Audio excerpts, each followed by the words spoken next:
Hi good morning. അപ്പോൾ ഇന്ന് നമുക്കൊരു നാടൻ ഒഴിച്ചുകറിയാണ്, നമ്മുടെ ചെറുപയറും പീച്ചിങ്ങയും ചേർത്തിട്ടുള്ള കറി. നിങ്ങളെല്ലാവരും ഈ ഒരു കറി ഉണ്ടാക്കിയിട്ടില്ലെങ്കിൽ ഉറപ്പായിട്ട് ഉണ്ടാക്കിയിട്ട് ചോറിൻ്റെ കൂടെ ചേർത്ത് കഴിക്കും കേട്ടോ. നല്ല ടേസ്റ്റാണ്. നമ്മളൊരു ചെറിയ തക്കാളിയും കൂടി ഈ കറിയിലേക്ക് ചേർക്കുന്നുണ്ട്, ചെറിയൊരു പുളി ടേസ്റ്റ് കിട്ടാൻ. ഒരുപാട് പുളി ടേസ്റ്റ് അല്ല, വളരെ ചെറുതായിട്ട് ആ തക്കാളിയുടെ ഒരു പുളി ടേസ്റ്റും കൂടി കിട്ടാനായിട്ട്. അപ്പോൾ നിങ്ങൾക്ക് എല്ലാവർക്കും ഈ കറി ഇഷ്ടമാകുമെന്ന് വിചാരിക്കുന്നു. നമുക്ക് എങ്ങനെയാണ് കറി തയ്യാറാക്കുന്നതെന്ന് നോക്കാം. നമുക്ക് നമ്മുടെ ഇൻഗ്രീഡിയൻസ് നോക്കാം. നമ്മളിപ്പോൾ 1/2 കപ്പ് ചെറുപയർ എടുത്തിട്ടുണ്ട്. ചെറുപയറിന് പകരം പരിപ്പാണെങ്കിലും എടുക്കാം കേട്ടോ. നിങ്ങളുടെ കയ്യിൽ പരിപ്പാണ് ഉള്ളതെങ്കിൽ ചെറുപയർ എടുക്കുകയാണെങ്കിൽ കൂടുതൽ ടേസ്റ്റ് ഉണ്ടാവും. പിന്നെ നമ്മൾ ഒരു പീച്ചിങ്ങ എടുത്തിട്ടുണ്ട്. പീച്ചിങ്ങ എന്ന് പറയുമ്പോൾ എല്ലാ സ്ഥലത്തും പീച്ചിങ്ങ എന്ന് തന്നെയാണ് പറയാമെന്നറിയില്ല. പീച്ചിങ്ങ നമ്മൾ വൃത്തിയാക്കി എടുക്കുന്നത് ഈ ഒരു കട്ടിയുള്ള ഭാഗം മാറ്റിയിട്ട് ചെറുതായിട്ട് മുറിച്ചെടുക്കുകയാണ് ചെയ്യുക. പിന്നെ ഒരു തക്കാളി എടുത്തിട്ടുണ്ട്. ഒരു 1.25 കപ്പ് തേങ്ങ ചിരവിയത്. 1.25 കപ്പ് തന്നെ വേണമെന്നില്ല, 1 കപ്പ് ആയാലും മതി. 3 പച്ചമുളക് എടുത്തിട്ടുണ്ട്. എരിവിനനുസരിച്ച് പച്ചമുളകിൻ്റെ എണ്ണം കൂട്ടുകയോ കുറയ്ക്കുകയോ ചെയ്യാം കേട്ടോ. നല്ല എരിവുള്ള പച്ചമുളകാണെങ്കിൽ ഒരു 1.5 പച്ചമുളക് മതി. ഇതിപ്പോൾ എരിവ് കുറഞ്ഞ പച്ചമുളക് ആയതുകൊണ്ട് ഞാൻ 3 പച്ചമുളക് എടുത്തിട്ടുണ്ട്. 4-5 ഉള്ളി എടുത്തിട്ടുണ്ട്. അതുപോലെ തന്നെ കറിവേപ്പില എടുത്തിട്ടുണ്ട്. അപ്പോൾ ആദ്യം നമുക്ക് ഈ പയറൊന്ന് സോക്ക് ചെയ്തിട്ട് വേവിക്കാൻ വയ്ക്കാം. ഒരു 1/2 മണിക്കൂറോ 3/4 മണിക്കൂറോ സോക്ക് ചെയ്യാം, നിങ്ങളുടെ കയ്യിലുള്ള പയറിൻ്റെ വേവ് അനുസരിച്ച്. എൻ്റെ കയ്യിലുള്ള പയർ 4 വിസിൽ വരുമ്പോഴേ കുക്കാവുള്ളൂ, 1/2 മണിക്കൂറൊക്കെ സോക്ക് ചെയ്തിട്ടുണ്ടെങ്കിൽ. കൂടുതൽ ഓവർനൈറ്റ് സോക്ക് ചെയ്യുകയാണെങ്കിൽ നമുക്ക് ഒറ്റ വിസിലിൽ കുക്കായി കിട്ടും. അപ്പോൾ ഞാൻ രാത്രി പയർ സോക്ക് ചെയ്യാൻ മറന്നുപോയി, അതുകൊണ്ട് ഇപ്പോൾ സോക്ക് ചെയ്ത് വെച്ചിട്ടുണ്ട് 1/2 മണിക്കൂറായിട്ട്. അപ്പോൾ നമുക്കതെടുത്ത് കുക്കറിലേക്ക് മാറ്റാം. അപ്പോൾ നമ്മൾ കുക്കറിൽ കുറച്ച് വെള്ളം എടുത്തിട്ടുണ്ട്. അതിലേക്ക് നമ്മൾ സോക്ക് ചെയ്ത് വെച്ചിരിക്കുന്ന പയർ ചേർത്ത് കൊടുക്കുക. പയറിൻ്റെ മുകളിൽ നിൽക്കുന്ന രീതിയിലാണ് ഞാൻ വെള്ളം ചേർത്തിട്ടുള്ളത്. ഇതിലേക്ക് നമ്മൾ എടുത്തു വെച്ചിരിക്കുന്ന പച്ചമുളക് ഉണ്ടല്ലോ, ആ പച്ചമുളകും ഒരു തണ്ട് കറിവേപ്പിലയും കുറച്ച് ഉപ്പും ചേർത്തിട്ട് പയറിന് ആവശ്യമായിട്ടുള്ള ഉപ്പ് ഇത്രയും ചേർത്ത് നമ്മുടെ പയറൊന്ന് വെന്ത് ഉടഞ്ഞു തുടങ്ങുന്ന പാകത്തിൽ നമുക്ക് വേവിച്ചെടുക്കാം. വല്ലാതെ ഉടഞ്ഞു പോകണമെന്നില്ല. പിന്നെ ഇതിലേക്ക് പീച്ചിങ്ങ ഇപ്പോൾ ചേർക്കരുത് കേട്ടോ. പീച്ചിങ്ങ പയറിൽ ഒരുമിച്ച് ചേർത്തിട്ടുണ്ടെങ്കിൽ വല്ലാതെ കലങ്ങിപ്പോവും. അപ്പോൾ പീച്ചിങ്ങ ലാസ്റ്റ് ചേർക്കുക. ഇതിപ്പോൾ നമുക്ക് കുക്ക് ചെയ്യാൻ വയ്ക്കാം. അപ്പോൾ നമ്മുടെ പയർ കുക്കാവുന്ന സമയത്ത് നമുക്ക് ഇതിലേക്ക് വേണ്ട അരപ്പ് റെഡിയാക്കി എടുക്കാം. അരപ്പിനുള്ള കാര്യങ്ങൾ എന്തൊക്കെയാണെന്ന് വെച്ചാൽ, നമ്മുടെ മിക്സിയുടെ ജാർ എടുക്കുക, അതിലേക്ക് തേങ്ങ ചിരവിയത് ചേർത്ത് കൊടുക്കുക. നമ്മൾ 1.25 കപ്പ് തേങ്ങ എടുക്കുകയാണെങ്കിൽ കുറച്ച് കൊഴുപ്പുണ്ടാവും നമ്മുടെ അരപ്പിന്. ഇതിലേക്കൊരു 2 ഉള്ളി ഞാൻ ചേർക്കുന്നുണ്ട്. നിങ്ങൾക്ക് വെളുത്തുള്ളി ചേർക്കണം എന്നുണ്ടെങ്കിൽ 2 അല്ലി വെളുത്തുള്ളിയും കൂടി ചേർക്കാം കേട്ടോ. ഞാൻ ഇങ്ങനെയുള്ള കറിയിൽ വെളുത്തുള്ളി ചേർക്കാറില്ല. പിന്നെ ഒരു 1/2 ടീസ്പൂൺ നമ്മുടെ നല്ല ജീരകം, ചെറിയ ജീരകം, ക്യുമിൻ സീഡ്സ്, അതും കൂടി ചേർത്തിട്ട് നന്നായിട്ട് അരച്ചെടുക്കുക വെള്ളം ചേർത്ത്. അപ്പോൾ ഞാനിത് അരച്ചെടുക്കട്ടെ. അതിന് ശേഷം പീച്ചിങ്ങയും തക്കാളിയും ഒക്കെ കട്ട് ചെയ്ത് വയ്ക്കാം. അപ്പോൾ നമ്മുടെ തേങ്ങ നന്നായിട്ട് അരച്ചെടുത്തിട്ടുണ്ട്. ഇത് നമുക്കിനി മാറ്റി വെച്ചിട്ട് ഞാൻ ഇനി പീച്ചിങ്ങയും തക്കാളിയും കട്ട് ചെയ്ത് വെക്കാൻ പോവാണ്. തക്കാളി വലിയ പീസുകളായിട്ടാണ് കേട്ടോ കട്ട് ചെയ്യുന്നത്. ഇനി അതെല്ലാം കട്ട് ചെയ്ത് കഴിഞ്ഞിട്ട് നമ്മുടെ പയർ കുക്കായി കഴിഞ്ഞിട്ട് നമുക്ക് ബാക്കിയുള്ള കാര്യങ്ങൾ ചെയ്യാം. അപ്പോൾ നമ്മുടെ കുക്കർ വിസിലൊക്കെ വന്ന് പ്രഷറൊക്കെ പോയി പയറൊക്കെ കുക്കായിട്ടിരിക്കുന്നുണ്ട്. അപ്പോൾ നമ്മുടെ പീച്ചിങ്ങ ഇതുപോലെ കനം കുറച്ച് വളരെ തിന്നായിട്ട് കട്ട് ചെയ്തെടുത്തിട്ടുണ്ട്. അതുപോലെ തക്കാളി ഇത്രയുള്ള പീസായിട്ടാണ് കേട്ടോ കട്ട് ചെയ്തിട്ടുള്ളത്. എന്താണെന്ന് വെച്ചാൽ തക്കാളി കുറച്ച് വലിയ പീസായിട്ട് കട്ട് ചെയ്തു. ഇനി നമുക്കിതെല്ലാം കുക്കറിലേക്ക് മാറ്റാം. വിസിൽ വരണ്ട കേട്ടോ ഇനി. അപ്പോൾ നമുക്ക് നമ്മുടെ കുക്കർ തുറക്കാം. ഇത് കണ്ടോ, പയറൊക്കെ ഇതുപോലെ വെന്ത് വന്നിട്ടുണ്ട്, ഉടഞ്ഞു പോയിട്ടില്ല. ഈ രീതിയിലാണ് വന്നിട്ടുള്ളത്. ആവശ്യത്തിന് വെന്തിട്ടുണ്ട്. ഇത് കണ്ടോ, പൊട്ടി വന്നിട്ടുണ്ട്, ഉടഞ്ഞു പോയിട്ടില്ല. ഇനി നമുക്കിതിലേക്ക് നമ്മുടെ തക്കാളി എടുത്ത് വെച്ചതും അതുപോലെ തന്നെ നമ്മൾ മുറിച്ച് വെച്ചിരിക്കുന്ന പീച്ചിങ്ങയും ചേർത്ത് കൊടുക്കാം. ഫ്ലെയിം ഓൺ ചെയ്യാം. ഇതിലേക്ക് നമുക്ക് കുറച്ച് ഉപ്പും കുറച്ച് മുളക് പൊടിയും ചേർത്ത് കൊടുക്കണം. പച്ചമുളകിൻ്റെ എരിവ് ഉണ്ടാവും, എങ്കിലും പീച്ചിങ്ങയ്ക്ക് ആവശ്യമായിട്ടുള്ള ഉപ്പ്, 1/2 ടീസ്പൂൺ മഞ്ഞൾപ്പൊടി, ഒരു 1/4 ടീസ്പൂൺ എരിവുള്ള മുളക് പൊടി. എരിവുള്ള മുളക് പൊടി ആയതുകൊണ്ട് ഞാൻ 1/4 ടീസ്പൂണേ ചേർക്കുന്നുള്ളൂ. കാശ്മീരി ചില്ലി പൗഡർ ആണെങ്കിൽ 1/2 ടീസ്പൂൺ വരെ ചേർക്കാം. ഇനി ഇതെല്ലാം ചേർത്ത് നന്നായിട്ടൊന്ന് ഇളക്കി മിക്സ് ചെയ്യുക. ഈ പയറിലുള്ള വെള്ളം തന്നെ മതി.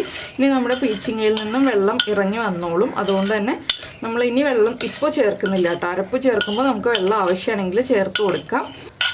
ഇതൊന്ന് ഇളക്കി മിക്സ് ചെയ്തിട്ട് നമുക്കൊന്ന് അടച്ചു വയ്ക്കാം. വെയിറ്റ് ഇടണ്ട കേട്ടോ, കുക്കറിൻ്റെ വെയിറ്റ് ഇടണ്ട. ഒരു 5 മിനിറ്റ് മുതൽ 7 മിനിറ്റ് വരെ സമയം, നിങ്ങളുടെ കയ്യിലുള്ള പീച്ചിങ്ങയുടെ മൂപ്പ് അനുസരിച്ച് 5 മിനിറ്റോ അല്ലെങ്കിൽ 7 മിനിറ്റോ അടച്ചു വെക്കാം. കുക്കർ നന്നായിട്ട് അടയ്ക്കരുത്. കുക്കർ നമുക്കിതാ ഇതുപോലെ ഒന്ന് ചെറിയൊരു ഗ്യാപ്പ് ഇട്ടിട്ട് അടച്ചു വെക്കാം. വെയിറ്റ് ഒന്നും ഒരു മാറ്റം ഉണ്ടാവും. വെയിറ്റ് ഒരു മാറ്റണമെങ്കിൽ ഒരു മാറ്റമാണെങ്കിൽ നമുക്ക് ടൈറ്റായിട്ട് തന്നെ അടച്ചു വെക്കാം. ഇല്ലെങ്കിൽ ഇതുപോലൊരു ഗ്യാപ്പ് ഇട്ട് ഇങ്ങനെ വയ്ക്കുക. ചെറിയൊരു ഗ്യാപ്പ് വേണം. എന്താണെന്ന് വെച്ചാൽ ഈ ആവി പുറത്തേക്ക് പോകാൻ വേണ്ടിയിട്ടാണ് നമ്മൾ ചെറിയ ഗ്യാപ്പ് ഇടുന്നത്. പീച്ചിങ്ങൊക്കെ ഇങ്ങനെ വെച്ചിട്ടുണ്ടെങ്കിൽ തന്നെ കുക്കായി വന്നോളും. അപ്പോൾ ഒരു 5 മിനിറ്റ് മുതൽ 7 മിനിറ്റ് വരെ ഇതുപോലെ ഇരുന്ന് വെന്ത് വരട്ടെ. ഒരു മീഡിയം ഫ്ലെയിമിൽ വയ്ക്കുക. അതിനുശേഷം നമുക്ക് ബാക്കിയുള്ള കാര്യങ്ങളൊക്കെ ചേർത്ത് കൊടുക്കാം. അപ്പോൾ നമ്മുടെ പീച്ചിങ്ങയൊക്കെ നമ്മൾ അടച്ചു വെച്ചിട്ട് ഒരു 5 മിനിറ്റ് കഴിഞ്ഞു കേട്ടോ. ഇപ്പോൾ തന്നെ നന്നായിട്ട് പീച്ചിങ്ങ വെന്ത് വന്നിട്ടുണ്ട്. തക്കാളിയുടെ തൊലിയൊക്കെ ഒന്ന് വിട്ട് വരുന്ന പാകത്തിലായിട്ടുണ്ട്. ഇത് കണ്ടോ, പീച്ചിങ്ങയൊക്കെ നന്നായിട്ട് കുക്കായി കഴിഞ്ഞു. ഇനി ഇതിലും കൂടുതൽ കുക്കാവേണ്ട ആവശ്യമില്ല കേട്ടോ. ഇനി നമുക്ക് ഫ്ലെയിം കുറച്ചിട്ട് ഇതിലേക്ക് അരപ്പ് ചേർത്ത് കൊടുക്കാം. അരപ്പിൻ്റെ കൂടെ തന്നെ നമുക്ക് എത്രത്തോളം കറിക്ക് ഗ്രേവി ആവശ്യമാണെന്ന് വെച്ചാൽ വെള്ളം ചേർക്കുക.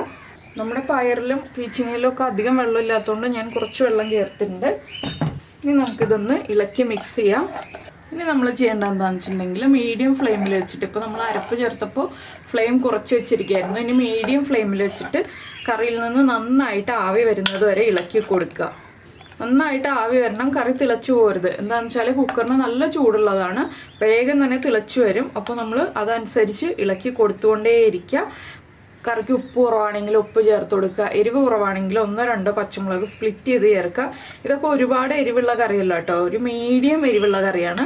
ഒരുപാട് പച്ചമുളക് ചേർക്കരുത്, ചെറിയ അളവിൽ പച്ചമുളക് ചേർത്തിട്ട് നമ്മൾ കറി റെഡിയാക്കുക. അതുപോലെ തന്നെ നമ്മുടെ ചാനൽ ആദ്യമായിട്ട് കാണുകയാണ്, നമ്മുടെ വീഡിയോ പ്രസൻറ്റ് ചെയ്യുന്ന രീതിയൊക്കെ ഇഷ്ടമായി എന്നുണ്ടെങ്കിൽ നമ്മുടെ ചാനലൊന്ന് സബ്സ്ക്രൈബ് ചെയ്തിട്ടില്ലാത്ത ആളുകളൊന്ന് സബ്സ്ക്രൈബ് ചെയ്ത് സപ്പോർട്ട് ചെയ്യണേ. സബ്സ്ക്രൈബ് ചെയ്യുന്നതിന് ഈ വീഡിയോയുടെ താഴെയുള്ള റെഡ് സബ്സ്ക്രൈബ് ബട്ടൺ ഒന്ന് ക്ലിക്ക് ചെയ്യുക. അതിൻ്റെ റൈറ്റ് സൈഡിലുള്ള ബെല്ലൈക്കണും ക്ലിക്ക് ചെയ്യുക. അപ്പോൾ ഓളെന്ന് പറഞ്ഞിട്ടൊരു ഓപ്ഷൻ കാണാം. ആ ഓളും കൂടി പ്രസ് ചെയ്തിട്ടുണ്ടെങ്കിൽ ഞാൻ എപ്പോഴും വീഡിയോ അപ്ലോഡ് ചെയ്യുമ്പോൾ നിങ്ങൾക്ക് നോട്ടിഫിക്കേഷൻ വരും.